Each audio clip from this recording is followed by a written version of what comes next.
ಸನಾತನ ಧರ್ಮ, ಹಿಂದುತ್ವ, ಅದು ಇದು ಈ ವೇಷಧಾರಿಗಳನ್ನು ನೋಡಿ ನಮ್ಮ ಲೈಫ್ ಅನ್ನು ನಾವೇ ವಿಷ ಕುಡಿದು ಸಾಯುವ ಪರಿಸ್ಥಿತಿಯಲ್ಲಿ ನಾವಿದ್ದೇವೆ. ನಮ್ಮ ಮನೆಯ ಕಾಂಪೌಂಡ್ ಗಟ್ಟಿ ಮಾಡಿಕೊಳ್ಳಿ, ಆಮೇಲೆ ಧರ್ಮ, ಆಮೇಲೆ ಸನಾತನ ಧರ್ಮ. ನಮ್ಮ ಮನೆಯಲ್ಲಿ ಸನಾತನ ಧರ್ಮವನ್ನು ನಾವು ಗಟ್ಟಿ ಮಾಡಿಕೊಳ್ಳುವ. ಈ ವೇಷಧಾರಿಗಳ ಮಾತು ಕೇಳಿ ಯಾರು ಬಲಿಯಾಗಬೇಡಿ. ನಾನು ಬಲಿಯಾಗಿದ್ದೇನೆ. ಬಡವರ ಮಕ್ಕಳು ಮಾತ್ರ ಹಿಂದುತ್ವದ ಹೆಸರಿನಲ್ಲಿ ಸಾಯುತ್ತಿದ್ದಾರೆ. ಸಂಘ ಪರಿವಾರದ ಮಾಜಿ ಮುಖಂಡ ಟಿಕ್ಕಿ ರವಿ ಆರೋಪ. ಬೆಳಗ್ಗೆ ಎದ್ದಾಗ ಮಧ್ಯಾಹ್ನ ಸಂಜೆಗೆ ಏನ್ ಮಾಡಬೇಕು ಎಂದು ಯೋಚಿಸುವ ಸಂಕಷ್ಟದ ಪರಿಸ್ಥಿತಿಯಲ್ಲಿದ್ದೇನೆ. ನಮ್ಮನ್ನ ಬಳಸಿಕೊಂಡು ಬಳಿಕ ಬಿಸಾಡಿದ್ರು. ಮೊದಲು ಕುಟುಂಬವನ್ನ ಭದ್ರಪಡಿಸಿಕೊಳ್ಳಿ, ಬಳಿಕ ಸನಾತನ ಧರ್ಮದ ಕೆಲಸ ಮಾಡಿ. ಹಿಂದುತ್ವ ಮತ್ತು ಸನಾತನ ಧರ್ಮಕ್ಕಾಗಿ ಜೀವವನ್ನೇ ಪಣಕ್ಕಿಟ್ಟು ದುಡಿದ ಅನೇಕ ಕಾರ್ಯಕರ್ತರು ಇಂದು ಊಟ, ಮನೆ, ಉದ್ಯೋಗ ಹಾಗೂ ಜೀವನೋಪಾಯದ ಮೂಲ ಸೌಲಭ್ಯಗಳಿಲ್ಲದೆ ಸಂಕಷ್ಟದಲ್ಲಿದ್ದಾರೆ. ಹಿಂದುತ್ವಕ್ಕಾಗಿ ದುಡಿದವರು ಮೊದಲು ತಮ್ಮ ಕುಟುಂಬವನ್ನ ಭದ್ರಪಡಿಸಿಕೊಳ್ಳಬೇಕು, ಬಳಿಕ ಧರ್ಮದ ಕೆಲಸದ ಬಗ್ಗೆ ಯೋಚಿಸಬೇಕು ಎಂದು ಬಜರಂಗದಳ ಹಿಂದೂ ಜಾಗರಣ ವೇದಿಕೆಯ ಮಾಜಿ ಮುಖಂಡ ರವಿ ಕಾವೂರ್ ಅಲಿಯಾಸ್ ಟಿಕ್ಕಿ ರವಿ ಹೇಳಿದ್ದಾರೆ. ಸಂದೀಪ್ ಪೂಜಾರಿ ಫೇಸ್ಬುಕ್ ಪೋಸ್ಟ್ ಚರ್ಚೆ ಆಗುತ್ತಿರುವ ಬೆನ್ನಿಗೆ ಯೂಟ್ಯೂಬ್ ಚಾನೆಲ್ ಒಂದಕ್ಕೆ ಟಿಕ್ಕಿ ರವಿ ಅವರು ಈ ಹಿಂದೆ ನೀಡಿದ್ದ ಸಂದರ್ಶನ ಈಗ ಸಾಮಾಜಿಕ ಜಾಲತಾಣಗಳಲ್ಲಿ ವೈರಲ್ ಆಗಿವೆ. ವಿಡಿಯೋದಲ್ಲಿ ಟಿಕ್ಕಿ ರವಿ ಹೇಳಿದ್ದೇನು: ದಕ್ಷಿಣ ಕನ್ನಡ ಜಿಲ್ಲೆಯಲ್ಲಿ ಹಿಂದುತ್ವಕ್ಕಾಗಿ ಪ್ರಾಣವನ್ನೇ ಪಣಕ್ಕಿಟ್ಟು ದುಡಿದ ನೂರಾರು ಸಾವಿರಾರು ಕಾರ್ಯಕರ್ತರು ಇಂದಿಗೂ ಊಟವಿಲ್ಲದೆ, ಮನೆ ಇಲ್ಲದೆ, ಮದುವೆ ಇಲ್ಲದೆ ಹಾಗೂ ತಿರುಗಾಡಲು ಕಾರು ಅಥವಾ ಬೈಕ್ ಕೂಡ ಇಲ್ಲದ ಸ್ಥಿತಿಯಲ್ಲಿ ಬದುಕುತ್ತಿದ್ದಾರೆ ಎಂದು ರವಿ ಕಾವೂರು ಅವರು ವಾಸ್ತವವನ್ನ ತೆರೆದಿಟ್ಟಿದ್ದಾರೆ. ಒರಿಜಿನಲ್ ಸನಾತನ ಕಾರ್ಯಕರ್ತರು ಇನ್ನೂ ಇದ್ದಾರೆ. ಯಾರಾದರೂ ಸವಾಲು ಹಾಕಿದರೆ ಅವರನ್ನ ಕರೆತಂದು ತೋರಿಸ್ತೇನೆ. ನನ್ನನ್ನು ಸೇರಿಸಿ ಹೇಳುತ್ತಿದ್ದೇನೆ, ನನ್ನ ಬಳಿ ತಿರುಗಾಡಲು ಒಂದು ವಾಹನ ಬಿಟ್ಟರೆ ಬೇರೆ ಏನೂ ಇಲ್ಲ. ಆ ಸಮಯದಲ್ಲಿ ಹಿಂದುತ್ವಕ್ಕಾಗಿ ದುಡಿಯುವ ಬದಲು ಬೇರೆ ಕೆಲಸ ಮಾಡಿದ್ದರೆ ಇಂದು 100 ಮಂದಿಗೆ ಉದ್ಯೋಗ ನೀಡುವಷ್ಟು ಸ್ಥಿತಿಯಲ್ಲಿ ಇರಬಹುದಿತ್ತು ಎಂದು ರವಿ ಹೇಳಿದ್ದಾರೆ. ದುಡಿದು ಜೀವಂತ ಇದ್ದಾರೆ ಕಾರ್ಯಕರ್ತರು. ಈಗಲೂ ಹೇಳ್ತಾ ಇದ್ದೇನೆ ನಾನು, ನನ್ನನ್ನು ಸೇರಿಸಿ.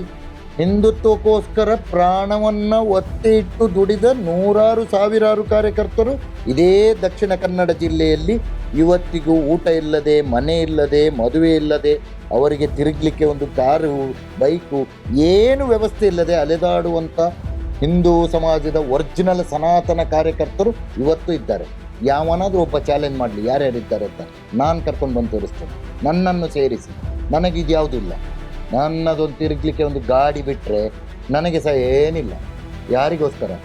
ನಾನು ನಿಯತ್ತಿನಲ್ಲಿ ಚಂದದಲ್ಲಿ ಆ ಟೈಮಲ್ಲಿ ದುಡ್ದಿದ್ರೆ ನಾನು ಸಹ ಒಂದು 100 ಜನಕ್ಕೆ ಕೆಲಸ ಕೊಡ್ಬೋದು. ಸನಾತನ ಧರ್ಮ ಮತ್ತು ಹಿಂದುತ್ವದ ಹೆಸರಿನಲ್ಲಿ ಕೆಲವರು ವೇಷಧಾರಿಗಳಂತೆ ವರ್ತಿಸುತ್ತಿದ್ದಾರೆ. ಅವರನ್ನ ನಂಬಿ ನಮ್ಮ ಜೀವನವನ್ನೇ ಹಾಳು ಮಾಡಿಕೊಂಡಿದ್ದೇವೆ. ವಿಷ ಕುಡಿದು ಸಾಯುವಂತಹ ಪರಿಸ್ಥಿತಿಯಲ್ಲಿ ನಾವಿದ್ದೇವೆ. ನಮ್ಮ ಪರಿಸ್ಥಿತಿ ಹೇಗಿದೆ ಎಂದು ಯಾರಾದರೂ ಬಂದು ಕೇಳಿದ್ದಾರೆಯೇ ಎಂದು ಟಿಕ್ಕಿ ರವಿ ಪ್ರಶ್ನಿಸಿದ್ದಾರೆ. ಸನಾತನ ಧರ್ಮ, ಹಿಂದುತ್ವ, ಅದು ಇದು ಈ ವೇಷಧಾರಿಗಳನ್ನು ನೋಡಿ ನಮ್ಮ ಲೈಫನ್ನು ನಾವೇ ವಿಷ ಕುಡಿದು ಸಾಯುವ ಪರಿಸ್ಥಿತಿಯಲ್ಲಿ ನಾವಿದ್ದೇವೆ. ಯಾವನಾದರೂ ಒಬ್ಬ ಬಂದು ಕೇಳಿ ನಿನ್ನ ಪರಿಸ್ಥಿತಿ ಹೇಗೆ ಅಂತ. ಒಂದು ಸಂದರ್ಭದಲ್ಲಿ ತಮ್ಮ ಆರ್ಥಿಕ ಸಂಕಷ್ಟದ ಬಗ್ಗೆ ನಳಿನ್ ಕುಮಾರ್ ಕಟೀಲ್ ಅವರಿಗೆ ತಿಳಿಸಿದ್ದಾಗ ಅವರು ನೆರವು ನೀಡಿದ್ದರು ಎಂದು ರವಿ ನೆನಪಿಸಿಕೊಂಡಿದ್ದಾರೆ. ನಾನು ಹಿಂದೆ ಪ್ರಕಟಿಸಿದ್ದ ವಿಡಿಯೋದಲ್ಲೂ ಹೇಳಿದ್ದೇನೆ, ನನಗೆ ಊಟ ಕೊಟ್ಟವರು ಹಾಗೂ ಕಷ್ಟದ ಸಮಯದಲ್ಲಿ ನೆರವಾದವರನ್ನ ನಾನು ಎಂದಿಗೂ ಮರೆಯೋದಿಲ್ಲ. 1-2 ವರ್ಷಗಳ ಹಿಂದೆ ನಳಿನನ್ನ ಸಹಾಯ ಮಾಡಿದ್ದರು. ಅವರು ನೆರವು ನೀಡಿದ್ದಾರೆ ಎನ್ನುವುದನ್ನು ಮಾತ್ರ ಹೇಳುತ್ತಿದ್ದೇನೆ. ಅದಕ್ಕೆ ಬೇರೆ ಅರ್ಥ ಕಲ್ಪಿಸುವ ಅಗತ್ಯವಿಲ್ಲ ಎಂದಿದ್ದಾರೆ. ಒಂದು ಟೈಮಲ್ಲಿ ಪರಿಸ್ಥಿತಿ ಹಾಳಾಗುವಾಗ ಒಂದು ನಳಿನ್ ಕುಮಾರ್ ಕಟೀಲ್ ಹತ್ತಿರ ನಾನು ಮಾತಾಡಿ, ಅಣ್ಣ ಹೀಗೀಗೆ ಆಗಿದೆ, ಸ್ವಲ್ಪ ಹಾಳಾಗಿದೆ, ಹೆಲ್ಪ್ ಮಾಡಿದೆ. ನಾನು ಲಾಸ್ಟ್ ಟೈಮ್ ವಿಡಿಯೋದಲ್ಲಿ ಹೇಳಿದ್ದೆ, ಊಟ ಕೊಟ್ಟವರನ್ನು ನೆನಪಿಡ್ತೇನೆ, ನನ್ನ ಕಷ್ಟಕ್ಕೆ ಸಪೋರ್ಟ್ ಮಾಡಿ ನಾನು ನೆನಪಿಡ್ತೇನೆ. ನಳ್ಳಿ ಹೋದ ತಕ್ಷಣ, ಈಗಲ್ಲ, ಸಮಯ ಆಯಿತು, 1 ವರ್ಷ 2 ವರ್ಷದ ಹಿಂದೆ ಹೆಲ್ಪ್ ಮಾಡಿದ್ದಾರೆ. ಮತ್ತೆ ಅದನ್ನು ತಿಳ್ಕೊಳ್ಬೋದು, ಬೇರೆ ಏನೋ ಹೇಳ್ತಾರೆ, ಇಲ್ಲ ಅದೇನಿಲ್ಲ, ನನಗೆ ಹೆಲ್ಪ್ ಮಾಡಿದ್ದಾರೆ. 2012ರಲ್ಲಿ ಒಂದು ಪ್ರಕರಣದಲ್ಲಿ ಜಾಮೀನಿನ ಮೇಲೆ ಬಿಡುಗಡೆಯಾದ ಬಳಿಕ ಶ್ರೀಕರ್ ಪ್ರಭು ಅವರು ತಮ್ಮ ಬಳಕೆಗೆ ಆಲ್ಟೋ ಕಾರು ಕೊಡಿಸಿದ್ದರು ಎಂದು ರವಿ ತಿಳಿಸಿದ್ದಾರೆ. ನಾನು ಈಗಲೂ ದುಡಿಯಲು ಸಿದ್ಧನಿದ್ದೇನೆ, ಕೆಲಸವೂ ಸಿಗಬಹುದು. ಆದರೆ ದುಶ್ಮನ್ಗಳು ಇರೋದ್ರಿಂದ ನೆಮ್ಮದಿಯಾಗಿ ದುಡಿಯಲು ಸಾಧ್ಯವಿಲ್ಲ. ನಮ್ಮೊಂದಿಗೆ ಕೆಲಸ ಮಾಡಿದವರು ನಾವು ಎಲ್ಲಿದ್ದೇವೆ, ಏನ್ ಮಾಡ್ತಿದ್ದೇವೆ ಎಂದು ಯಾರೂ ವಿಚಾರಿಸಲಿಲ್ಲ ಎಂದು ಬೇಸರ ವ್ಯಕ್ತಪಡಿಸಿದ್ದಾರೆ. ಈಗ ನಾನು ದುಡಿಲಿಕ್ಕೆ ರೆಡಿ ಇದ್ದೇನೆ, ನನಗೆ ಕೆಲಸವೂ ಸಿಗ್ತದೆ. ದುಶ್ಮನ್ಗಳು ಎಷ್ಟಿದ್ದಾರೆ, ದುಡಿಲಿಕ್ಕೆ ಆಗಲ್ಲ. ನಮ್ಮನ್ನು ನಮ್ಮ ಹತ್ತಿರ ಈಗ ಎಲ್ಲ ಹೇಳಿ ಕೆಲಸ ಎಲ್ಲ ಮಾಡಿಸಿದ ಯಾವ ವ್ಯಕ್ತಿಗಳು ಎಲ್ಲಿದ್ದಿ, ಏನು ಮಾಡ್ತಾ ಇದ್ದಿ, ಯಾವನೂ ಕೇಳಲಿಲ್ಲ ನಮ್ಮ ಹತ್ರ. ಹಿಂದುತ್ವದ ಕಾರ್ಯಕರ್ತರಿಗೆ ಸಲಹೆ ನೀಡಿರುವ ಅವರು, ಮೊದಲು ತಾಯಿ, ತಂದೆ, ಅಕ್ಕ, ತಂಗಿ ಹಾಗೂ ಬಂಧು ಬಳಗವನ್ನ ನೋಡಿಕೊಳ್ಳಿ. ಮೊದಲು ನಮ್ಮ ಮನೆಯ ಕಾಂಪೌಂಡ್ ಗಟ್ಟಿಯಾಗಿರಬೇಕು. ನಂತರ ಸನಾತನ ಧರ್ಮ. ಮನೆಯಲ್ಲೇ ಸನಾತನ ಧರ್ಮವನ್ನ ಗಟ್ಟಿಗೊಳಿಸಬೇಕು. ವೇಷಧಾರಿಗಳ ಮಾತು ಕೇಳಿ ಯಾರೂ ಬಲಿಯಾಗಬೇಡಿ. ನಾನು ಬಲಿಯಾಗಿದ್ದೇನೆ. ಇಂದು ತೀವ್ರ ಸಂಕಷ್ಟದಲ್ಲಿದ್ದೇನೆ. ನಮ್ಮನ್ನೆಲ್ಲ ಕುರಿಗಳಂತೆ ಬಳಸಿಕೊಂಡಿದ್ದಾರೆ. ಆದರೆ ನಮ್ಮ ಬಗ್ಗೆ ಯಾರೂ ಯೋಚಿಸುತ್ತಿಲ್ಲ ಎಂದು ಹೇಳಿದ್ದಾರೆ. ಎಲ್ಲ ಹಿಂದುತ್ವದ ಕಾರ್ಯಕರ್ತರು ಮೊದಲು ತಾಯಿ, ತಂದೆ, ಅಕ್ಕ, ತಂಗಿ, ಬಂಧು ಬಳಗ ಮೊದಲು ನಮ್ಮ ಮನೆಯ ಕಾಂಪೌಂಡ್ ಗಟ್ಟಿ ಮಾಡಿಕೊಳ್ಳಿ. ಆಮೇಲೆ ಧರ್ಮ, ಆಮೇಲೆ ಸನಾತನ ಧರ್ಮ. ನಮ್ಮ ಮನೆಯಲ್ಲಿ ಸನಾತನ ಧರ್ಮವನ್ನು ನಾವು ಗಟ್ಟಿ ಮಾಡಿಕೊಳ್ಳುವ. ಈ ವೇಷಧಾರಿಗಳ ಮಾತು ಕೇಳಿ ಯಾರು ಬಲಿಯಾಗಬೇಡಿ. ನಾನು ಬಲಿಯಾಗಿದ್ದೇನೆ. ನಾನು ಅಷ್ಟು ಕಷ್ಟದಲ್ಲಿದ್ದೇನೆ. ನಮ್ಮನ್ನೆಲ್ಲ ಕುರಿಗಳು ಮಾಡಿದ್ದಾರೆ. ಇವತ್ತಿಗೂ ನಮಗೇನಿಲ್ಲ. ಯಾವನಾದ್ರೂ ಒಬ್ಬ ಕೇಳ್ತಾನ? ಯಾವುದಾದ್ರೂ ಒಂದು ಹಿಂದುತ್ವದ ಮುಖಂಡರುಗಳು ಯಾರಾದ್ರೂ? ನನ್ನ ಪರಿಸ್ಥಿತಿ ಬಗ್ಗೆ ನಳಿನನ್ನ ಮಾತ್ರ ರವಿ ಹೇಗಿದ್ದೀಯಾ, ಏನ್ ಮಾಡ್ತಿದ್ದೀಯಾ ಎಂದು ವಿಚಾರಿಸಿದ್ದರು. ಉಳಿದ ಯಾವುದೇ ಪ್ರಮುಖ ನಾಯಕರು ನನ್ನನ್ನ ಸಂಪರ್ಕಿಸಿ ನನ್ನ ಯೋಗಕ್ಷೇಮ ಕೇಳಲಿಲ್ಲ. ಅದು ನನಗೆ ತುಂಬಾ ಬೇಸರವಾಗಿದೆ ಎಂದಿದ್ದಾರೆ. ಬೇರೆ ಧರ್ಮಗಳ ಸಂಘಟನೆಗಳು ತಮ್ಮ ಕಾರ್ಯಕರ್ತರನ್ನ ನೋಡಿಕೊಳ್ಳುವ ರೀತಿಯನ್ನ ಉಲ್ಲೇಖಿಸಿದ ಅವರು, ನಮ್ಮನ್ನು ಕೇಳುವವರಿಲ್ಲ. ಹಿಂದುತ್ವಕ್ಕಾಗಿ ದುಡಿದ ನಮ್ಮಂತಹ ಕಾರ್ಯಕರ್ತರ ಪರಿಸ್ಥಿತಿ ಅತ್ಯಂತ ಶೋಚನೀಯವಾಗಿದೆ ಎಂದು ಆರೋಪಿಸಿದ್ದಾರೆ. ಪುತ್ತೂರಿನಲ್ಲಿ ನಡೆದ ಘಟನೆಯೊಂದನ್ನು ಉಲ್ಲೇಖಿಸಿದ ಅವರು, ಆ ಸಂದರ್ಭದಲ್ಲಿ ಕೆಲವು ಅಂಡರ್ ವರ್ಲ್ಡ್ ಡಾನ್ಗಳು ಕರೆ ಮಾಡಿದ್ದರು. ಆದರೆ ಆ ವಿಷಯವನ್ನ 4 ಗೋಡೆಗಳ ಮಧ್ಯೆಯೇ ಬಗೆಹರಿಸಬಹುದಿತ್ತು. ಎರಡೂ ಕಡೆಯವರು ಸನಾತನ ಧರ್ಮದವರೇ ಆಗಿದ್ದರು.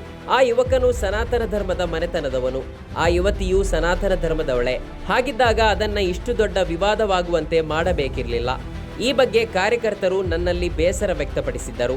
ಏನ್ ರವಿ ಅಣ್ಣ ಇದು, ಏನು ಹಿಂದುತ್ವ, ಅಲ್ಲಿಯೇ ಮುಗಿಸಬಹುದಿತ್ತಲ್ಲವೇ ಎಂದು ಪ್ರಶ್ನಿಸಿದ್ದರು. ಸಂಘಟನೆಯ ಹಿರಿಯ ನಾಯಕರಿಗೆ ಅದಕ್ಕೆ ಮನಸ್ಸಿರಲಿಲ್ಲ ಎಂದು ಹೇಳಿದ್ದಾರೆ. ಬೇರೆ ಧರ್ಮದವರ ವಿಚಾರಗಳು ಹೊರಗೆ ಬಂದರೂ 10 ನಿಮಿಷ ಅಥವಾ ಅರ್ಧ ಗಂಟೆಯೊಳಗೆ ಅಳಿಸಿ ಒಳಗಡೆಯೇ ಬಗೆಹರಿಸಿಕೊಳ್ಳುತ್ತಾರೆ. ನಮಗೆ ಆ ಯೋಗ್ಯತೆ ಇರಲಿಲ್ಲವೇ? ಯಾಕೆ ಇರಲಿಲ್ಲ ಎಂಬುದು ನಮಗೆ ಗೊತ್ತಿದೆ ಎಂದಿದ್ದಾರೆ. ಅಂಡರ್ ಡಾನ್ಗಳು ಫೋನ್ ಮಾಡಿದ್ರು ನಮ್ಮ ಪುತ್ತೂರಿನ ವಿಷಯದಲ್ಲಿ. ಬೇಕಿತ್ತಾ? 4 ಗೋಡೆ ಮಧ್ಯೆ ಮುಗಿಸುವ ಕೆಲಸ ಅಲ್ವಾ ಅದು? 4 ಗೋಡೆ ಮಧ್ಯೆ ಮುಗಿಸು. ನಮ್ಮ ಸಾಧಾರಣ ನಮ್ಮ ಕಾರ್ಯಕರ್ತರಂದ್ರೆ ಎಲ್ಲರೂ ನಾವು ಹಿಂದುತ್ವದ ಕಾರ್ಯಕರ್ತರು. ಎಲ್ಲರೂ ಹೇಳ್ತಾ ಇದ್ರು, ರವಿಯಣ್ಣ ದಾದಿ ಹಿಂದುತ್ವ ರಜ್ಜಲ್ಲ ಹಿಂದೂ ನಕಲೇತ ಮಲ್ತುದೋಲೆತ ದಾಯಿ ಮನಿಪಿಗೆ ಎರಡಪ್ಪ ನೋಡಿ. ಯಾರ ಹತ್ರ ಹೇಳ್ಬೇಕು? 2 ಸನಾತನ ಧರ್ಮದ ಮಕ್ಕಳೇ. ಆ ಹುಡುಗನು ಸನಾತನ ಧರ್ಮದವನೇ, ಆ ಮಗು ಸಹ ಸನಾತನ ಧರ್ಮದವಳೇ ಅಂತ. ಮುಗಿಸ್ಬೋದಿತ್ತಲ್ಲ? ಬೇಕಿತ್ತಾ? ಇಷ್ಟು ಹೇಸಿಗೆ ಆಗ್ಬೇಕಿತ್ತ? ಇದೆಲ್ಲ ನಮ್ಮ ಒಳಗಡೆ ಬೇಕಿತ್ತ? ಬೇರೆ ಧರ್ಮದವ್ರದ್ದು ಒಂದು ಹೊರಗಡೆ ಬರಲಿ ನೋಡುವ. ಕಾಂಪ್ಲಿಕೇಶನ್ ಬಂದರೆ ಸಹ 10 ನಿಮಿಷ ಅರ್ಧ ಗಂಟೆಯಲ್ಲಿ ಡಿಲೀಟ್ ಮಾಡಿಸ್ತಾರೆ, ಅದನ್ನು ಒಳಗಡೆ ಮುಗಿಸಿಬಿಡ್ತಾರೆ. ನಮಗೆ ಆ ಯೋಗ್ಯತೆ ಇಲ್ವಾ? ಯಾಕೆ ಇಲ್ಲ ಅನ್ನೋದು ನಮಗೆ ಗೊತ್ತಿದೆ. ಅದು ಹಿಂದಿನ ನಾಯಕರಾದ ಪ್ರವೀಣ್ ವಾಲ್ಕೆ, ಸತ್ಯಜಿತ್ ಸುರತ್ಕಲ್ ಹಾಗೂ ಮಹೇಶ್ ಶೆಟ್ಟಿ ತಿಮರೋಡಿ ಅವರ ಹೆಸರನ್ನ ಉಲ್ಲೇಖಿಸಿದ ಅವರು, ಅವರಿದ್ದಾಗ ಕಾರ್ಯಕರ್ತರ ಬಗ್ಗೆ ಕಾಳಜಿ ಇತ್ತು. ಕರೆದು ಹೇಗಿದ್ದೀಯಾ, ಏನಾದರೂ ಸಮಸ್ಯೆ ಇದೆಯಾ, ವ್ಯವಸ್ಥೆ ಇದೆಯೇ ಎಂದು ವಿಚಾರಿಸುತ್ತಿದ್ರು. ಈಗಿನ ನಾಯಕರು ನಾವು ಸಂಘಟನೆ ಬಿಟ್ಟ ಬಳಿಕ ಬಂದವರು. ಈಗ ಯಾರು ಕಾರ್ಯಕರ್ತರ ಯೋಗಕ್ಷೇಮ ಕೇಳೋದೇ ಇಲ್ಲ ಎಂದು ಅಸಮಾಧಾನ ವ್ಯಕ್ತಪಡಿಸಿದ್ದಾರೆ. ಹಿಂದೆ ಇರುವ ಹಿರಿಯ ಮುಖಂಡರುಗಳು, ಈ ಪ್ರವೀಣ್ ವಾಲ್ಕೆ ಅವರು, ಸತ್ಯಜಿತ್ ಸುರತ್ಕಲ್, ಆಮೇಲೆ ಮಹೇಶ್ ಶೆಟ್ಟಿ ತಿಮಾರೋಡಿ, ಮಹೇಶ್ ಅಣ್ಣ ನಮ್ಮ, ಇವರೆಲ್ಲ ಇರುವಾಗ ಕಾರ್ಯಕರ್ತರಿಗೊಂದು ವ್ಯವಸ್ಥೆ ಇತ್ತು.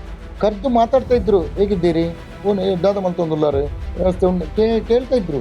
ಈಗ ಒಬ್ಬ ಲೀಡರ್ಗಳು ಕೇಳಿ ಸರ್, ಈಗ ಇದ್ದ ಲೀಡರ್ಗಳು ನಾವು ಸಂಘಟನೆ ಬಿಟ್ಟ ಮೇಲೆ ಎಂಟ್ರದವರು. ಈಗ ಇದ್ದ ಲೀಡರ್ಗಳು ಅದಲ್ಲ, ಕೇಳ್ಬೇಕಲ್ಲ. ಬಿಜೆಪಿಯ ಬ್ಯಾನರ್ಗಳನ್ನ ಮಾರ್ಕೆಟ್ನಲ್ಲಿ, ನೆಹರು ಮೈದಾನ ಸೇರಿದಂತೆ ಹಲವು ಕಡೆಗಳಲ್ಲಿ ಹಗಲು ರಾತ್ರಿ ಶ್ರಮಪಟ್ಟು ಕಟ್ಟಿದವರು ನಾವು. ಊಟ ನಿದ್ದೆ ಬಿಟ್ಟು ಪಕ್ಷ ಹಾಗೂ ಹಿಂದುತ್ವಕ್ಕಾಗಿ ದುಡಿದ ಕಾರ್ಯಕರ್ತರು ಇಂದು ಇಂತಹ ಪರಿಸ್ಥಿತಿಗೆ ತಲುಪಿದ್ದಾರೆ. ಇದೇ ನನ್ನ ಬೇಸರ ಎಂದು ರವಿ ಅವರು ವಿಡಿಯೋ ಸಂದರ್ಶನದಲ್ಲಿ ಹೇಳಿದ್ದಾರೆ.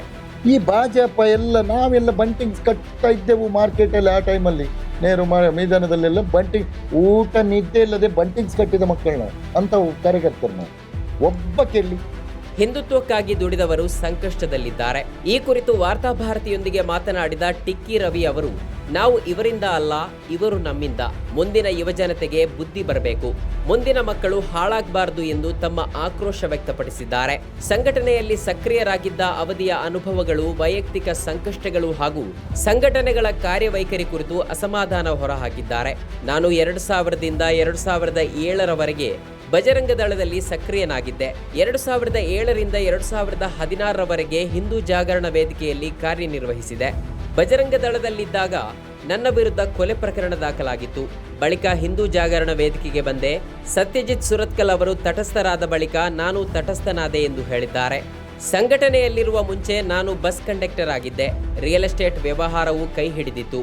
ಆದರೆ ಸಂಘಟನೆಯ ಕಾರಣದಿಂದ ನನಗೆ ದುಶ್ಮನ್ಗಳ ಸಂಖ್ಯೆ ಹೆಚ್ಚಾಯಿತು.